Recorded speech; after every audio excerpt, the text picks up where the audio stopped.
Howdy everybody and welcome back to the channel. It's me, Brick Travie, and today we're taking a look at set number 75406 with 386 pieces, the 18 plus Kylo Ren's command shuttle.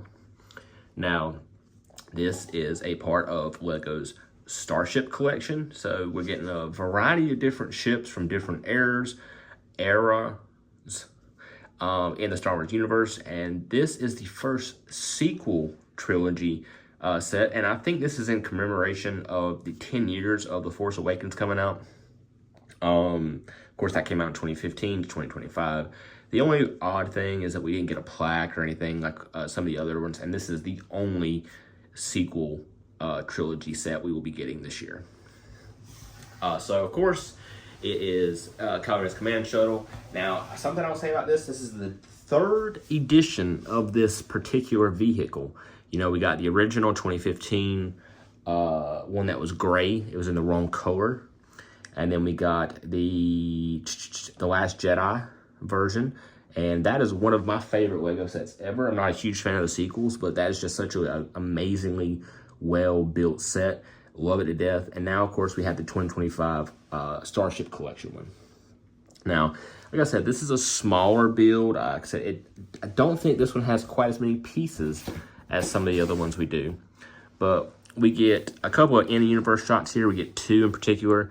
I believe this is The Force Awakens. I'm pretty sure, actually, that both of these are The Force Awakens. That is Jakku, and I think that's Takodana.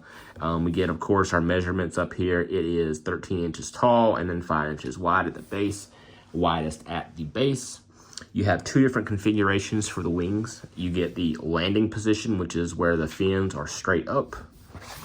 And then you have the flight mode, which is where the wings are extended, or fins, however you want to say. So let's get this thing built and see what we think. So now that we have the set built, it is quite the interesting build. This took me a grand total about 20 minutes to build. Yeah, it's a very simple design, which is always super nice. You know, as I get older, it's fun to do the crazy, weird builds that are super complicated, but once in a blue moon. When a regular build, I'm just trying to enjoy myself, these simple builds really get to you.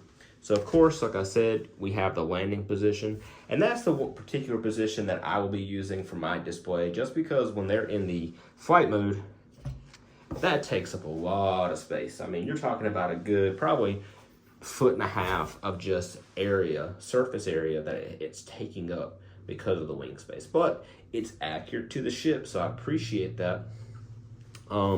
Something, personally, I wish that was done with the set is that the wings or fins, again, however you like to say, were tiled more. So something that I really don't like is black Lego. I really am just not a fan of black Lego, especially as I get older. It's just super easy to see the dust on them almost immediately. I mean, you look at any one of my black Lego sets from over the years, and I mean, we'll pull a one out right here. Keeping with the First Order, this is the Knights of Ren shuttle or ship, and you can just clearly see how dusty this is. And this is just from sitting on your shelf. I mean, we'll go back here to the back. Look at that. You see how dusty that is, and it's just. I'll wipe some of this off, and you see how I wiped, and you can literally still see it on those studs right there. That's what I'm talking about, where like it's so frustrating to get Lego sets that are in that black stud configuration. Because yes, it is Lego and it has studs and stuff like that, but when you're looking at this is not a play set. This is 100% a display set, and I do know they kept a price point for this, so that is a downer on my part as far as the set goes. Even though I like this ship and the design of this ship, and I like that we got a displayable, scalable version of this that's nice. I'm not a big fan of this small set thing, so that's the dust thing. Very minor, very minor. So I can't actually do that, and something I love about the Starship collection is the Easter eggs that you get inside of this set. And this one has one Easter egg scene, And unfortunately, when you're building it, you have to build it to see it. So I might be able to get this off and show you what I was talking about. See, you just can't. Just the way where it's sitting, it's just it's too far in there. So I wasn't sure if I was going to be a show or not. So I just went ahead and brought it up in the instructions. So here you'll see that you build 2 micro figures. So you'll get Kylo Ren and General Hux, and then it gives you a brief description that they're discussing their strategy. So this particular scene where Kylo Ren and General Hux are together makes it seem like this is more from The Last Jedi movie when they're on Crate.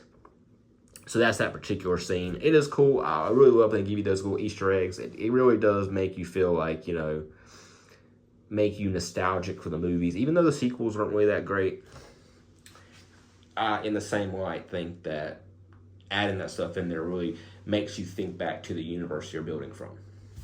So we get Kylo Ren's command shuttle. We do get the nice little display plaque, but we don't get that 10-year anniversary Force Awakens plaque. I really don't think too many people were really wanting one, but they've done it for other versions of this ship. Like, let's see, the Executor, it got one. I want to say the Millennium Falcon got one.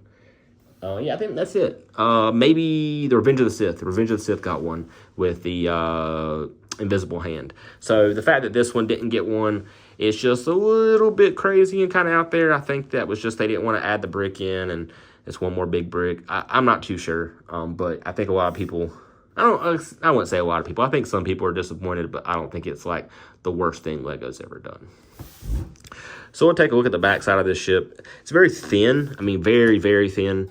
You can take it off the display stand. You do get like a little Technic rod there with some red studs. And you can sit it on the table, as you can see there. So I guess if you were a kid and wanted to play with this, you could as a playset. But it comes with a stand with a display plaque. So I do, and it's labeled as an 18+ set. So I do believe this particular set should be linked more to display. So overall, I think this set is pretty good. It's very accurate to the source material. It's a bit expensive, but I mean, everything Lego is these days. I think the Easter eggs make this pretty fun. I mean, I would give this set as build quality, accurate to source material, cost, it's probably about an 8 out of 10. There's very, very minor things, you know, anything black in Lego just collects dust really easy unless you have some kind of air purifier in your room. So that's one of the only really downsides of this set. So if you enjoyed this video, please give it a big thumbs up. Subscribe to the channel for more fun content, and I will see you guys in the next video.